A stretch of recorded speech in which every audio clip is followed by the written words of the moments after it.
This is the 46 of 46 podcast Summit Sessions, where we'll talk all things Adirondack, backcountry, and beyond. From high peak stories and adventures to trail tips and tricks, we'll dive deep into the heart of these mountains and the people who passionately climb them. Adirondack maps and spruce traps, bushwhacks and backpacks. It's all here on the 46 of 46 Summit Sessions.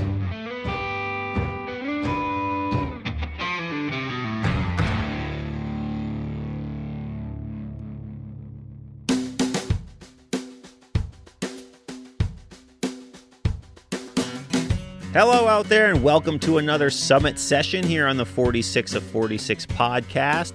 As you all know, the Adirondack Park is a true outdoors lover's paradise and offers so much more than just climbing mountains in terms of outdoor recreation.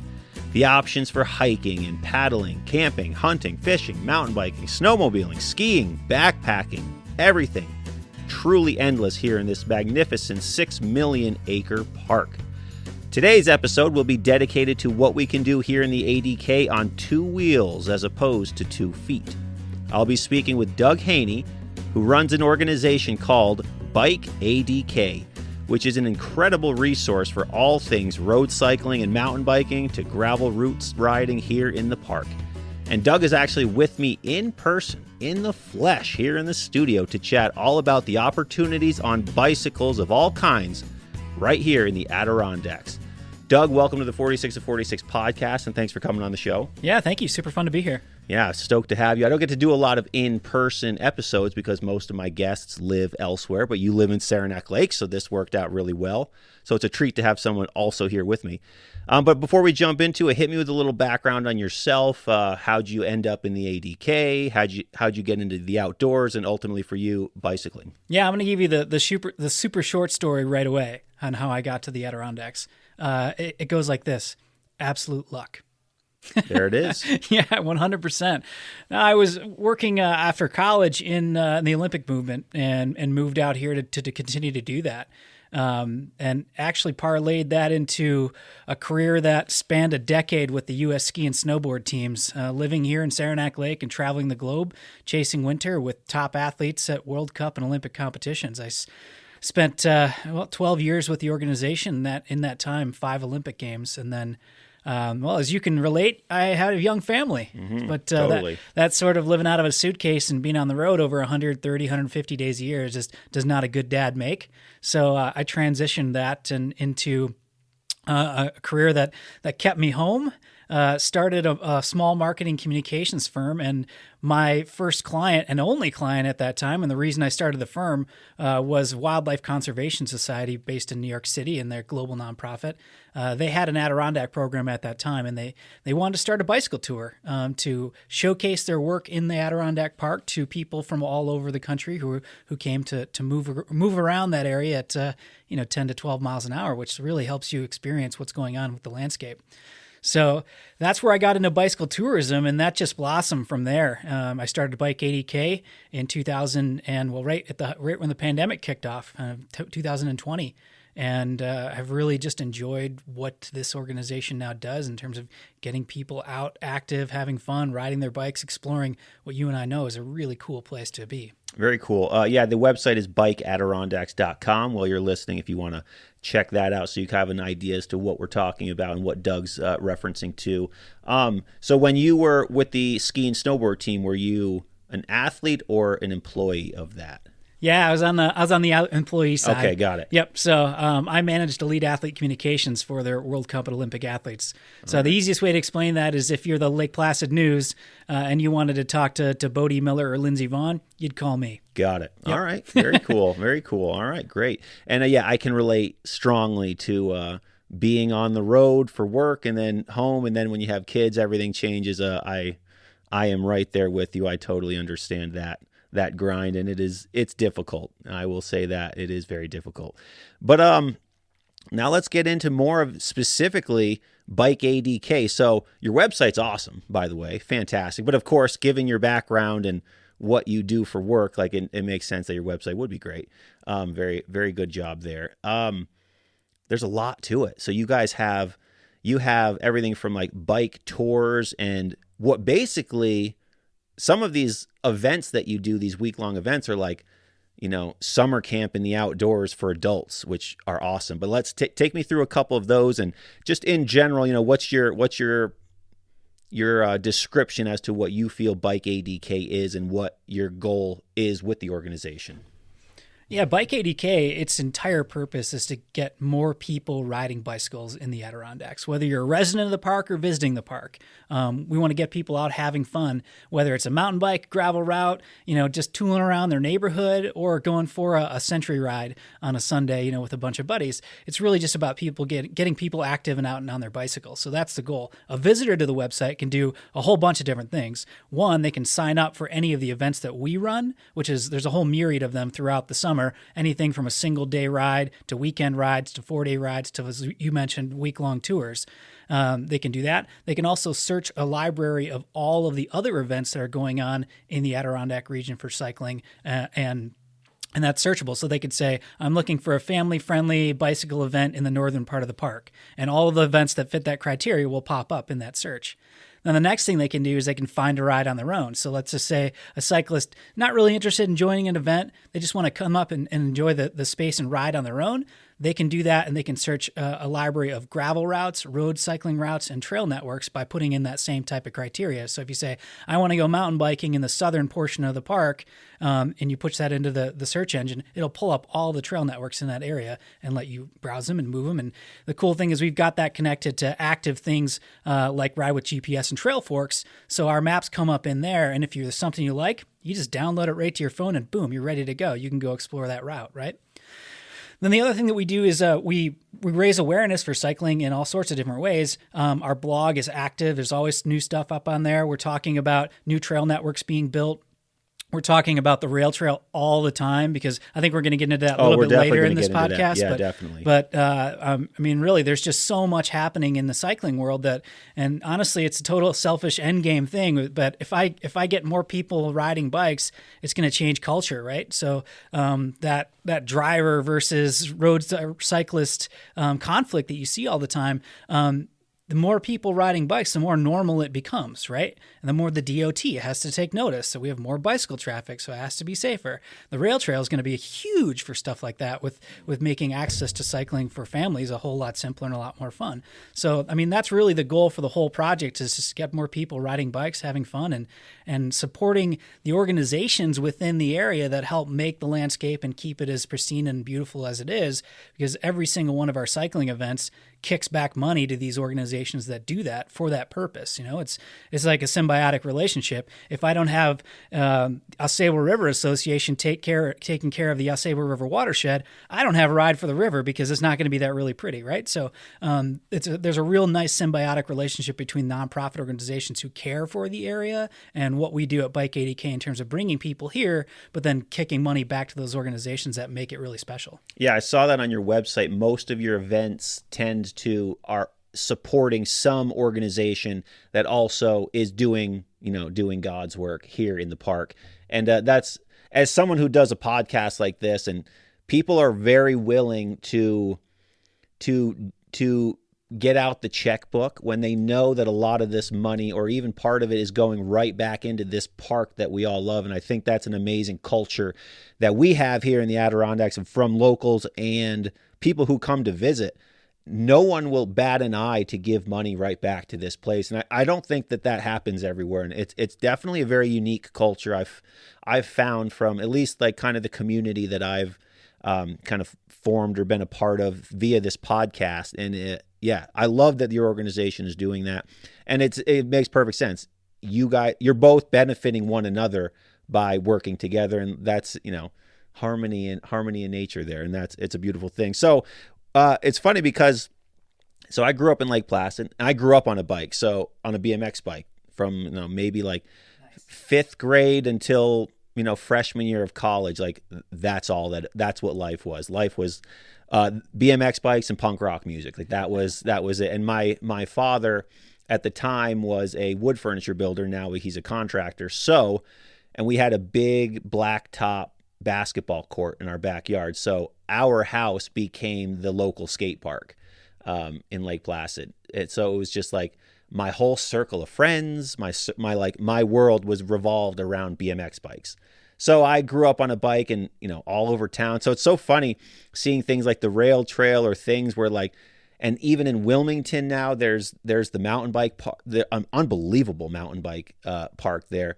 But my experience, so I'm 35, so this was 20 years ago. My experience growing up here was we would go in the woods and build these awesome dirt jumps in this part of the town until the town of Lake Placid found out, and then they would come and bring the backhoes and destroy them, and then we would go find some other wood patch, build more dirt jumps there. And then, it would be that's where we all ride until the town finds out. So it's funny because that's the culture that I know, or I guess not necessarily the culture. That's the memory that I have growing up here, other than, the half pipe we had at our house and the dirt jumps and whatnot we had at our house. But I'm super into the fact that mountain biking in particular here in the park has really kind of boomed.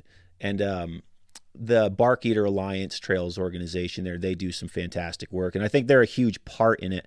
And they also have some good businesses that have gravitated towards supporting that and supporting the whole culture of bicycling here in the park. So that's my background is more geared towards BMX and that, but anything with a bicycle I'm into, and I love seeing anyone doing things outdoors. And so your organization, you have different sects on your website, from mountain biking to road cycling and gravel biking. Now, gravel biking is kind of like a newer not concept, but I feel like it's become, it's kind of like in between mountain biking and road cycling. So tell us a little bit about what gravel biking is, because there's a lot of dirt gravel roads in the park, and that's what that can get you deep in the woods, which a lot of people, listening want to do. Yeah, I mean, cycling in general is all about exploration, as is hiking, right? Sure. Whether you're riding around the neighborhood with your kids, or you're, heading up all in down at Hardy Road on the Bike Eater Trails Alliance Network, it's an experience that's just fun. I mean, moving on two wheels is awesome. The gravel biking sector of cycling is one of the fastest growing parts of cycling, and along with e-bikes, because it's allowing people to go further and explore more than what they didn't do before. Before, mountain bikes were heavy. You could ride them on a gravel road and it was fine and still fun, but it wasn't super fun because you always wanted to go off-road and on that single track trail with that wide tire. Road bikes, little sketchy on a gravel road. So that sector of the industry has kind of bridged that gap where you're able to go fast on a gravel road and yet still have the stability and comfort level of knowing you're not going to dig a tire into a hole and crash, or it's a really nice way to explore different parts of the park and parts of the country that normally don't get trekked by bikes. So that's really where that experience has gone. And it's also grown because people, especially as they get a little bit older into cycling, they're a little bit more hesitant to ride on paved roads. That's just the nature of it. Your confidence level starts to wane a little bit, and you're more comfortable being where there's not vehicles. Yes, of course. And so gravel roads are way less vehicle trafficked, and that's another thing that's driven that sector way up is the desire to get away from cars. Mm-hmm. And it's like complete in between mountain biking and road cycling. It's like the perfect in between, the middle child of the two. That's cool. So now, how do you go about making the trail? How are you figuring out what your routes are that you are recommending people do? How are you putting those together? Yeah, there's two ways that's happening, and a big part of it is just because of the cycling community, right? If you're using like Strava or Ride with GPS or Trailforks or something like that, and you're mapping your own routes, we're able to see those that are being placed. But there's a lot of cyclists in the community that see what Bike ADK is doing, and they're actually sending us their routes and saying, hey, this was awesome. I had a great time. Pop that up there, because they're getting that symbiotic relationship back. They're exploring new things that they haven't found or didn't know was there because they found it through us. So they're giving it right back. And at the same time, it's like, oh, I heard about this route. I went and rode it. Here, check this out. And then we populate it into the search engine.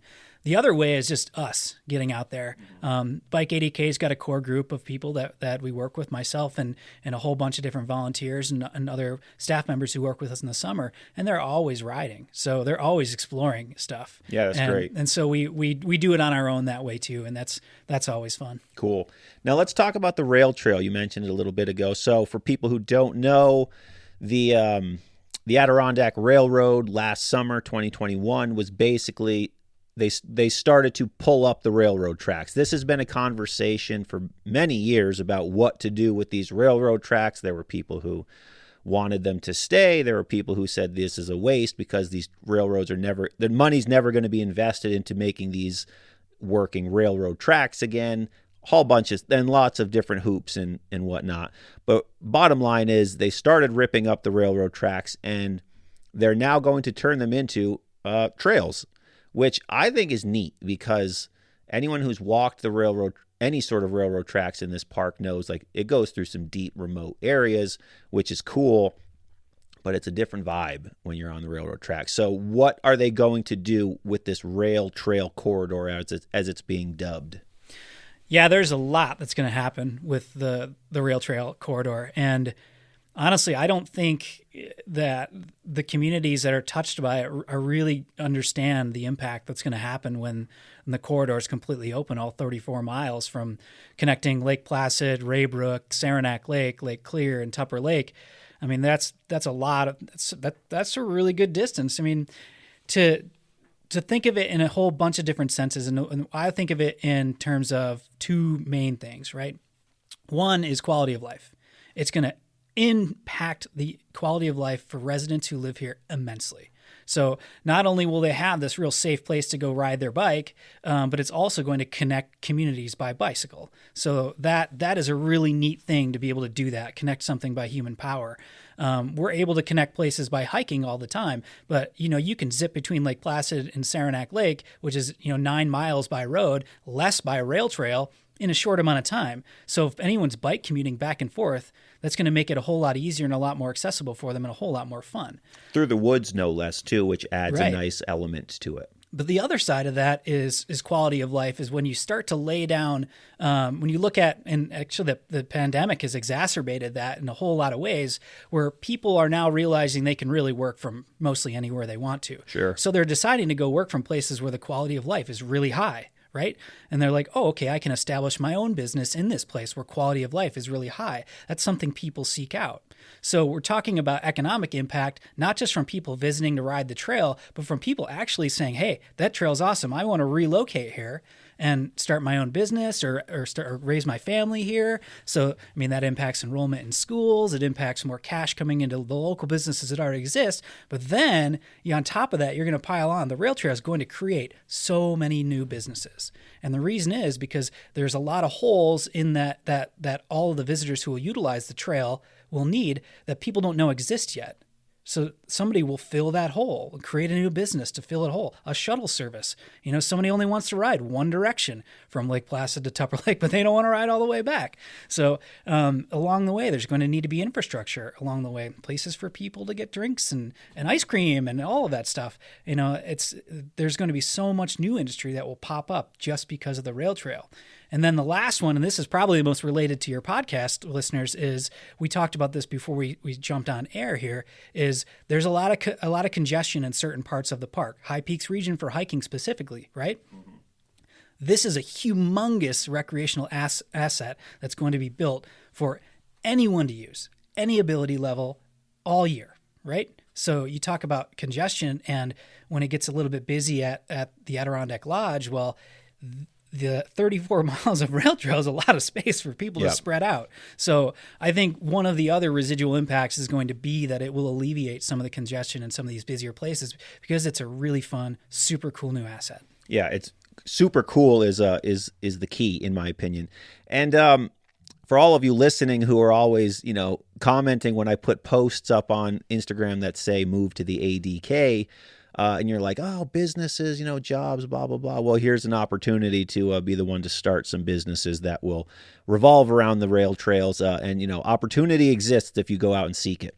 But for me, the rail trail is neat because exactly what you said, it's like, now I can go to Saranac Lake in a completely different way, shorter.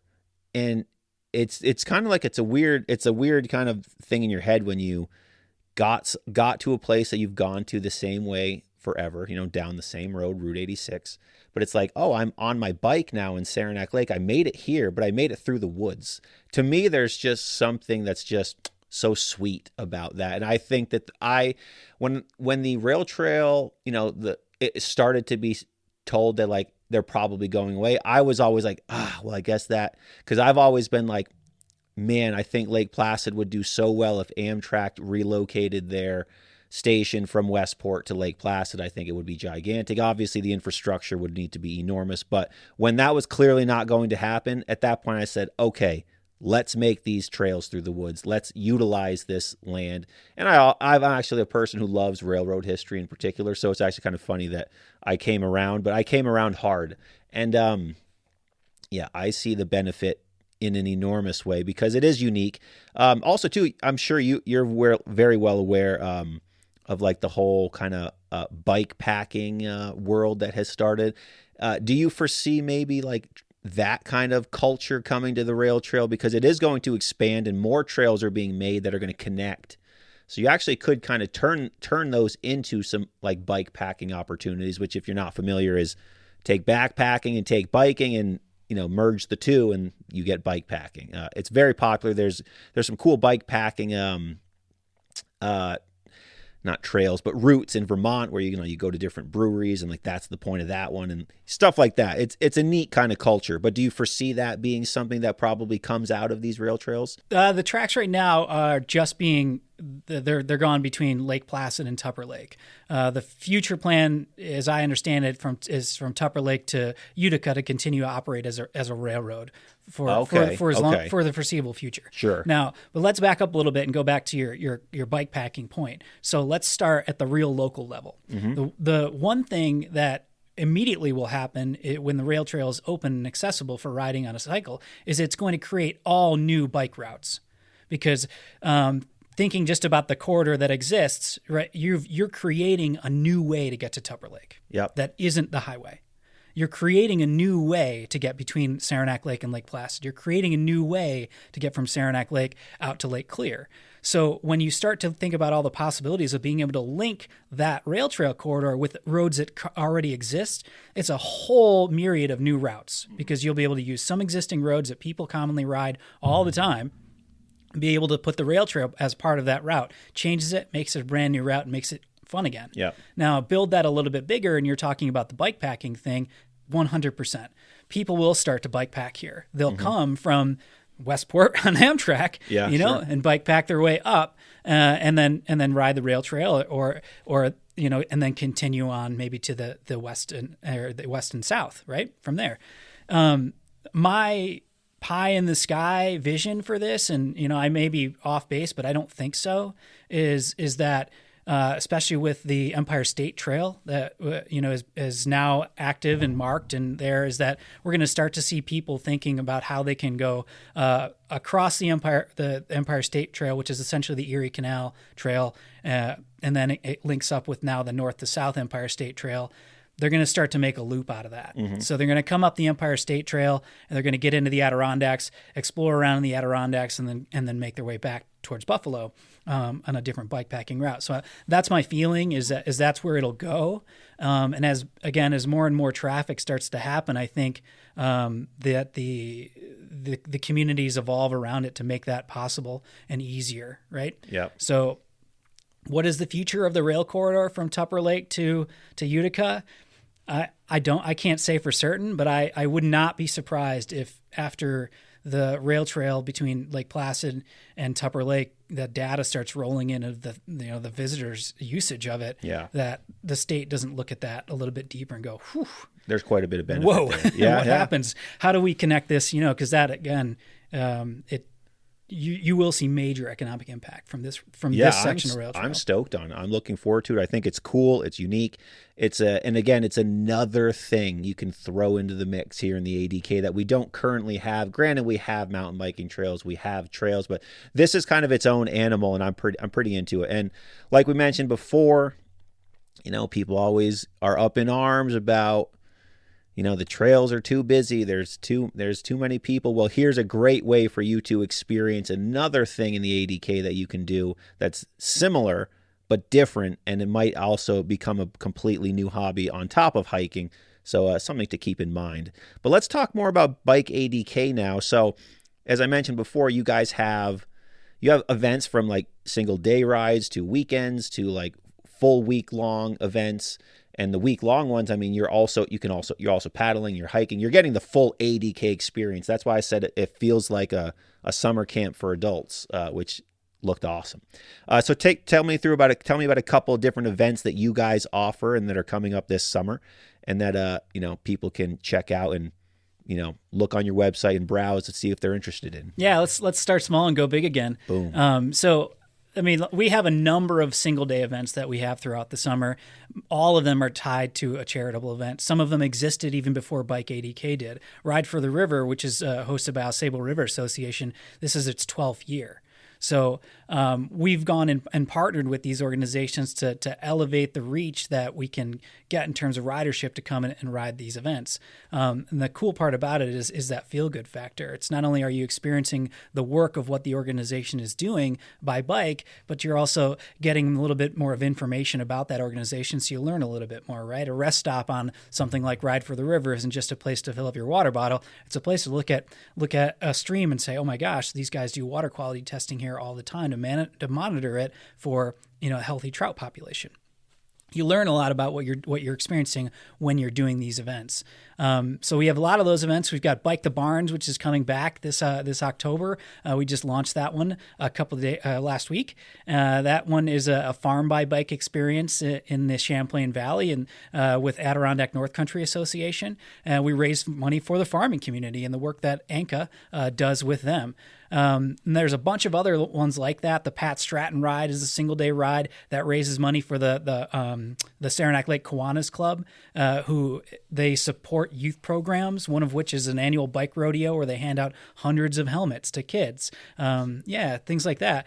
The Handlebarley event is a gravel event that we host at Paradox Brewery that raises money for the Penfield Homestead Museum in Ironville, where electricity was born.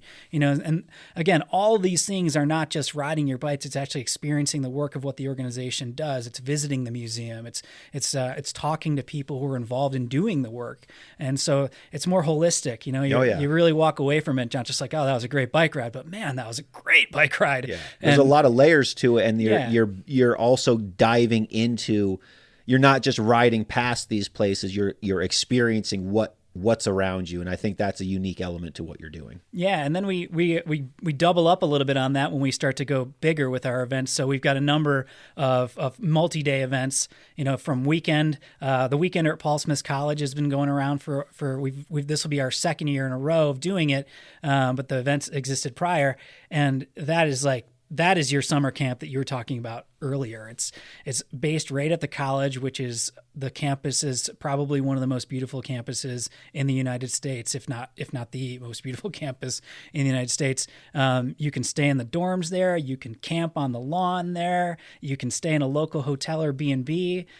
We have live music. We have campfires with s'mores, and all the dining is right there on campus. And then that event itself raises money for their climate fellowship program that they host at the college. So it's, again, another real cool way of experiencing a place, but with all the infrastructure that you need to get out and have fun on your bike, with ride support, marked routes, rest stops with goo bars and granola bars and good food, and then you go real big and up to our week-long tours, and those are small group tours.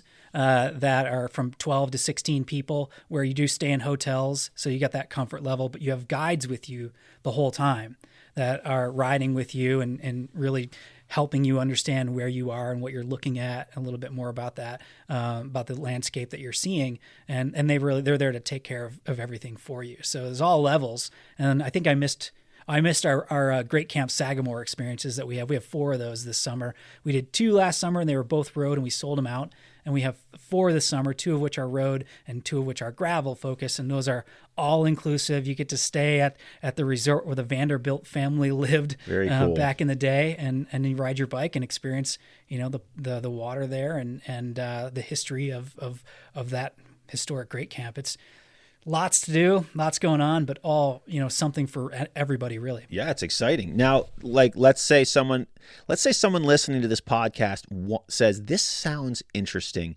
I don't have a bike. I've never done it, but I'm also not I don't know if I should go out and spend $1,000 on a new bike. How can someone of that category also get involved and give this a go? What do you recommend for them? Can you rent bikes? How does that work with you guys? Yeah, you're exactly right. We rent bikes. So Bike ADK doesn't actually own bikes or rent bikes, but we do work with a whole bunch of different bike shop partners here in Lake Placid. High Peak Cyclery and Placid Planet bicycles, in Inlet Pedals and Pedals, down in the Glens Falls area, Grey Ghost. There's all sorts of bike shops in the area. So we really work hard to make sure that we support what they do in terms of supporting the cycling community by helping our guests get bikes from there. Now, the cool thing about our events is sometimes we pull people from metro areas who they literally fly in and rent a car, and then they come and do the bike event. They don't have a rack to put their bike on their car. They've got the car. So what we'll do is, and this happens a lot with our week-long tours or with our shorter weekend events, is we actually go to the bike shop, get the bike for them, and bring it to the event and have it there for them. They ride, have a great time in the event. We bring the bike back to the bike shop. And it's a really nice way for people to get out and experience it and have fun. And then, most people can rent a bike in their community too, in major areas too, and they'll bring them up. But sure, that's great. Bottom line is, if you want to come and ride your bike in the Adirondacks with Bike ADK, we're going to find a way to help make it happen. That's great. I love that. You're making it easy. So the excuses to try something new are dwindling by the minute. And I love that. And that's another thing I was thinking about is, if somebody's coming from a longer distance, they're going to have to rent a bike. And the fact that you already have, you have the different organizations, shout out to Kenny and Brian at Placid Planet and High Peaks.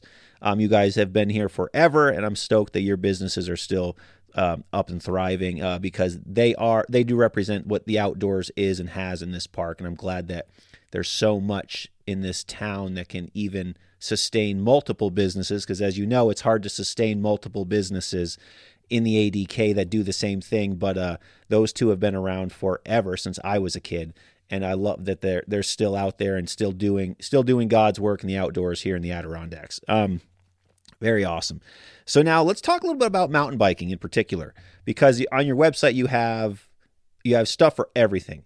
So the mountain biking trails, I remember this might have been, at this point, time's fuzzy with COVID and like missing 2 years, and it's like something that seems like it was a year ago was actually 3 years ago, 4 years ago. But I remember it was probably like 6 or 7 years ago now, going to the Wilmington, where the mountain bike trails are in Wilmington. And it was the first time I had no idea that there were mountain bike trails it used to be called the Wilmington Skate Park. It's not called that anymore.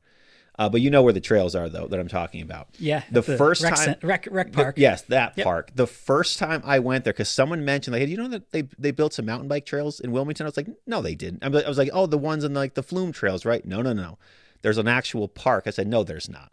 And I went there, and as I mentioned to you before, my story of like growing up riding bikes here and it always being a problem, I couldn't believe the park that they have built in Wilmington. If you're a mountain biker, the mountain biking here is absolutely out of control. That park in Wilmington is, and then the more I did research on it, it's like a professionally built mountain bike park. It's incredible. And to go from like my brain, which was like, there is nothing there, or it'll probably be terrible, to like what it actually is, like it was a huge jump. It's an incredible thing. So how much mountain biking do you do personally? Because that's a kind of a topic I've been trying to, push on people, because mountain biking is awesome. And, how much do you personally like to do?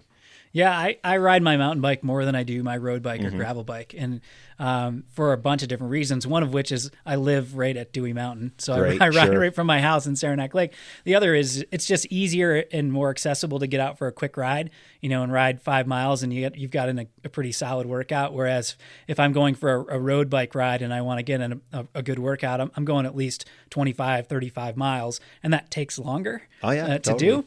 And then the other part of it is riding with my family, and I do a lot more riding with my kids now. My daughters are 9 and 11, and they're way into biking. They love the Wilmington Bike Park. Mm-hmm. They love the pump track. They love the skills park, and so that's I get into. I do a lot more mountain biking too, just because of the nature of riding with my family is way more fun and conducive. And honestly, like, I have just as much fun tooling around the Wilmington Bike Park with my 2 kids as I do get gnarly in the Kingdom Trails of Vermont with my friends. It's the same experience. It's just the smiles are just as big. So you're talking about the Wilmington Bike Park too. I think one of the cool things about that is that was community driven and kid driven. I mean, the kids in the community had a dream for that, and the community supported them and made it happen and said, yes, whatever you need, we're going to help. And you're starting to see that kind of spread now, in that Saranac Lake has built trails, mountain bike trails on the Barkeeter Trails Alliance network that were because the kids were like, you should do this. And now there's a whole effort, and you should check this out. The Saranac Lake Innovative Cycling Kids, SLIC. Google it, you'll find them. They're raising money to build a pump track similar to the one in Wilmington in Saranac Lake that will be connected to the community by the rail trail. Awesome. So I think they're seeking $25,000 to get it going. I think they're already at like $8,000 or something like that, well on their way, and they only launched the campaign a couple of days ago. And then I think if you really look even further, there's new mountain bike trails that are being built in partnership with Beta and the town of Keene, and that new trailhead is also going to have a skills park too, for that reason, because we're looking at progression from kids, right? They learn how to ride their bike, they're on their strider, they're kicking around the driveway, they get a pedal bike, they take the pedal bike up to the next level, they're starting to go over little obstacles and riding those at things like the pump track or at the skills park, and it helps them gain their skills and their confidence and just their enjoyment of experiencing a bike to the point where they can go and jump on more of those more challenging trails at a younger age, and not only do that, but also have the understanding and respect for what it takes to maintain and take care of a trail and be a good steward to what it is that they're experiencing. Yeah, it's all positives. It gets them outside. It gets them doing something that we all can relate to, which is riding a bike. And it's outside, it's physical. There's no downfalls to that. And I love seeing the community. It took a long time. It definitely took a long time for the communities to kind of start listening to the kids in this regard. I know for example, going back to my story, I mean, we advocated for a skate park in town for a long time, and here in Lake Placid. And when I was in high school and middle school, it was a big thing. I mean, we would have dozens of people at our house on the weekends riding and skating. So it was actually very popular. And then I know maybe 5 years after I graduated high school, they finally built the park in Lake Placid. And at that point, that community had kind of died down. There weren't really many people riding. It didn't last very long because it died down, unfortunately. So it was too little too late for that. But I'm super stoked to see the community building these things and encouraging people and taking advantage of what this place is. This is the outdoors is life here. You know it, I know it, that's what it is. So mountain biking, and I've said it so many times, because every time I see mountain biking trails around here, I'm always like, oh my God, I didn't know it was here. It's definitely kind of a secret in the sense of it's a smaller kind of subculture compared to maybe paddling or hiking. But I would say it is the best kept secret of the outdoors in the Adirondack Park is the mountain biking community and the mountain biking opportunity that exists here. So if you're listening and you want to give that a go, do some research, head over to bikeadirondacks.com. You can see all the different trails that exist, and there is a lot of them. And it's not just here in the High Peaks region. There's trails in the Southern ADK. There's trails all over the place. Old Forge has some trails, but it's all over the place. So there's another event that you guys do that I want to hear more about, that it caught my attention amongst all of the events that you guys do, but it was the ADK Unite grabbed my attention. It is a move to fight hunger, and you raise food for the local food pantries. Anybody who is a human being with a heart can gravitate towards that concept. So take me through what that is and how people can contribute to that. Yeah, I'm glad you mentioned that. It's an event that's coming up very soon. Yes. And it is, you're right, it's an event that anyone can do. So ADK Unite started with the local radio group and I 2 years ago when the pandemic hit and the food banks were struggling. I mean, they just couldn't keep enough food on the shelves because people were having a really hard go at that time. So we did a virtual event where people could sign up for ADK Unite. They got a t-shirt, they log their miles, and they go run, walk, hike, ride their bike, do whatever they want, but get out and move. And the money raised from the registration went directly to the food banks. In the first year, which was 2 years ago, we raised $4,000 and spread those between 8 food banks. Did it again last year. raised $8,000 for the food banks. And the event starts again in May. Registration will open in April this year. It's virtual, so it's not everybody gather in one place and do. It's something where you sign up, either run, walk, hike, ride over the course of May. You log your hours into the system online, so you keep track of who. And there's prizes for people who have done the most miles, not just for individuals, but for organizations like nonprofit groups can start a team, businesses can start a team, and it's kind of fun to see that little competitive thing going on throughout the course of May. And I think one of the coolest things about it is it makes people really think about getting out and getting active at a time where the weather maybe not be so nice. Sure, treadmill miles work too, but it is always good to get outside and go. But I think the thing that is the best about that event itself is the fact that it's annual now, and it's something where food banks maybe don't need a huge bump rate in spring or that like they did when the pandemic hit, but we sent $1,000 check to every food bank that we supported last year, and that money goes a long way, not just right now but over the course of the year, because as you well know, food banks don't only need support when things are bad. Yeah, right. They need it all the time. So I think knowing that there's this annual event coming up every year where we're distributing funds to local food banks is really helpful. And not only that, but it's super fun. It's cool to be involved in. So that more information will be coming out on that in the next couple of weeks, but I've got a surprise this year for ADK Unite. I'm not gonna bust out that surprise right now. All good. But it's a super fun thing that's going to be make it way more interesting, and also hopefully the goal is to help raise a little bit more money too, because if we're keeping on that trajectory of doubling our the money we raise every year, we've got a pretty big bar to raise this year to get to 12K. Absolutely. I'd love to do it. That's great. And it's just so great because your organization is about riding bikes, and then look at the other things that you're doing with that task that you're through your creative thinking, and how can we continue to better both the place that we're riding and people around us. And you're using something so simple and so basic as a bicycle to usher in food to hungry people, food to the food pantry for this specific example. I freaking just love it so much. I love what you're doing, and I just love anyone who takes something that's like this. It could be very selfish. It could be just it's only about biking. It's only about riding these trails or this sport, but you take it and you're doing good with it, even though you don't have to, but you are. Kudos to you. I genuinely mean that from my heart. I love when people do that. They take it and they turn it into just something that's better. Great job. I'm stoked that you're doing this. Thank you for doing this episode with me, because I've been wanting to do an episode about, as I mentioned, I think mountain biking is the best kept secret in the ADK in terms of outdoor recreation and the opportunities that exist. So it's awesome getting to speak with you about it. But let's start to wrap things up now. I have a few final questions I always ask people on the podcast. Sure.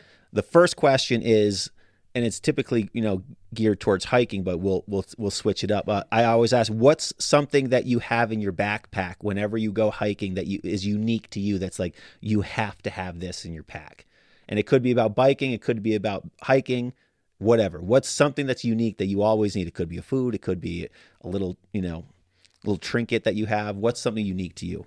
Yeah, I think this translates to biking or hiking. I always have a multi-tool with me. Yep, and whether I'm hiking a trail or whether I'm riding my bike, I've always got a multi-tool with me that can do the basic type of repair. Yeah. And I take the same tool in my backpack, whether I'm hiking, whether I'm riding road or mountain, or whether I'm backcountry skiing too. I've fixed my bindings with my multi-tool before. Little things break, and I think one of the most important thing about having something like that is kind of funny. It's not always me that needs it. Most of the time it's somebody I'm with who doesn't have it. So, and I always feel good about having that with me. Yep. Yeah. I actually started carrying a multi-tool too a couple of years ago after I was hiking Scarface, and my buddy I was hiking with, his micro spike broke, and we were trying to bend it back so it would click back in and, be functional again with two rocks. And I was like, okay, from now on, I'm carrying a multi-tool in my pack. People are always like, oh, they're heavy. No, they're so useful. When you need it and you have it, wow, are you happy you have it? You don't care about the weight. Anyways, next question. What do you feel makes the Adirondacks such a unique place? Oh, that's an easy one to answer. It's the people. Yeah, 100%.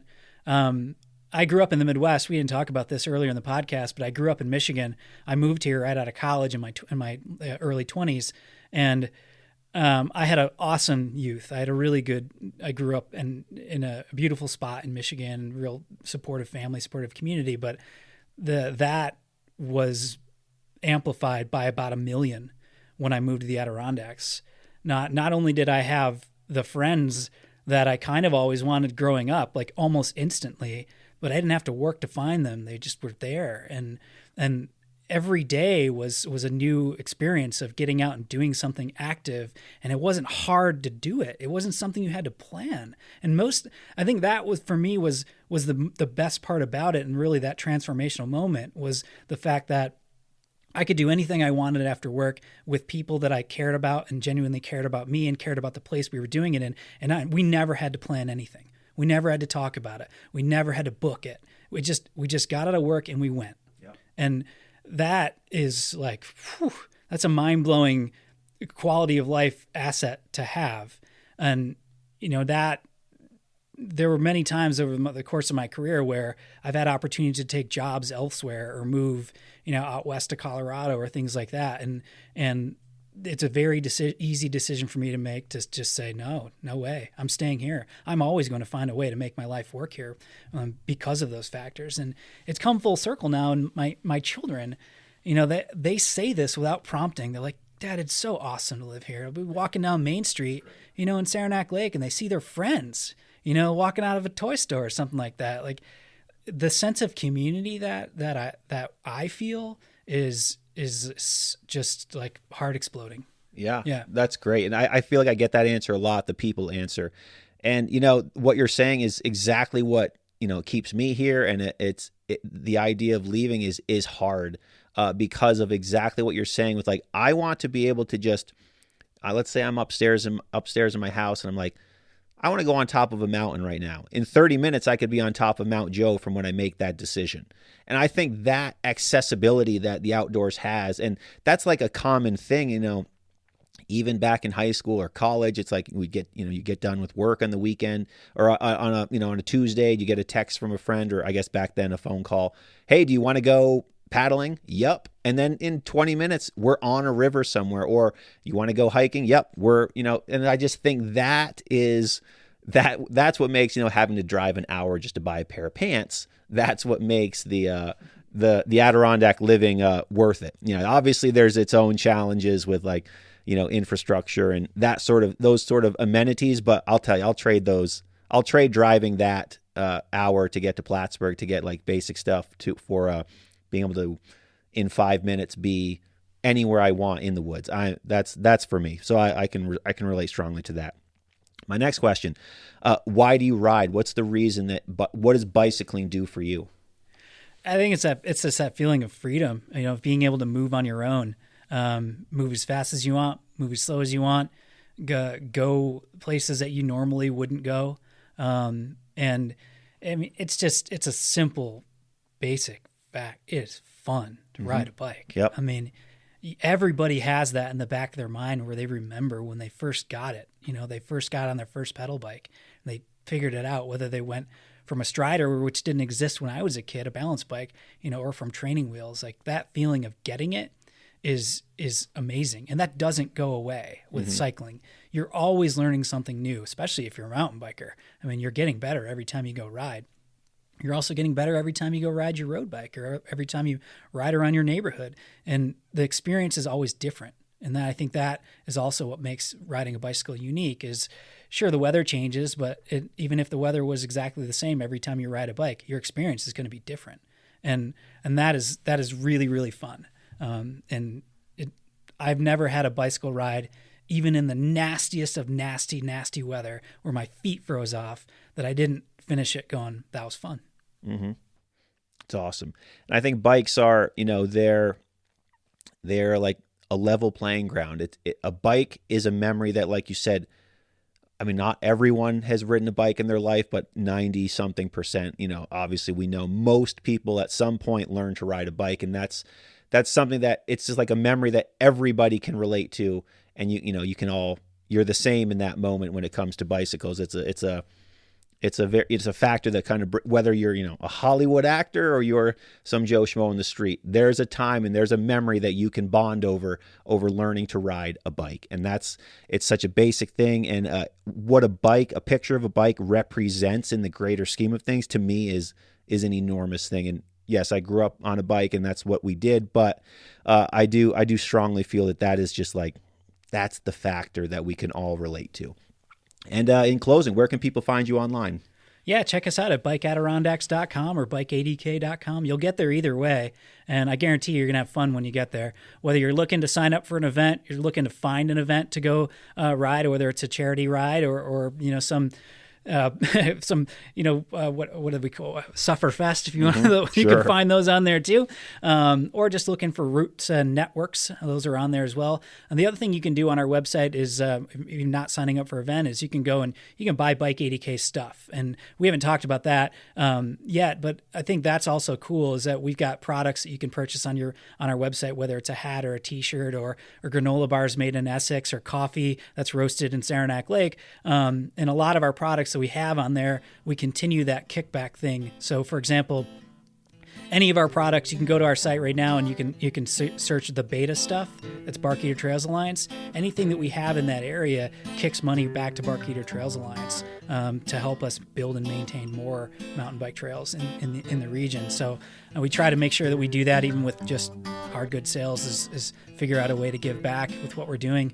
And that's a lot of fun too. And that's also super good. Every time I get a sale, it's fun to know that not only am I supporting what we're doing at Bike ADK, but I'm supporting what someone else is doing too. Yeah, absolutely. And you guys just did a really cool shirt with Bike Adirondacks, that's you, with Pure Adirondacks, with Evan and the gang at Pure ADK.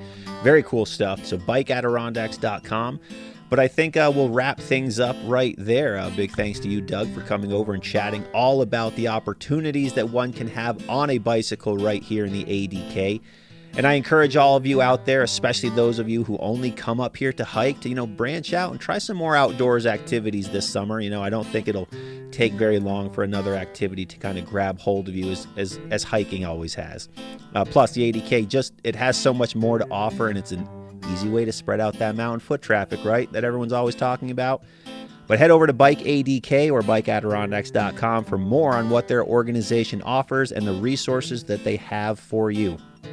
But that'll do it for this week's Summit session right here on the 46 of 46 podcast. Check out 46of46.com for more info on the show, to pick up my ebook on hiking the 46 high peaks. And if you want to share an outdoor story of your own from the ADK on my 46 of 46 blog, shoot me an email and tell me your story, and I'll share it on the website for all to read.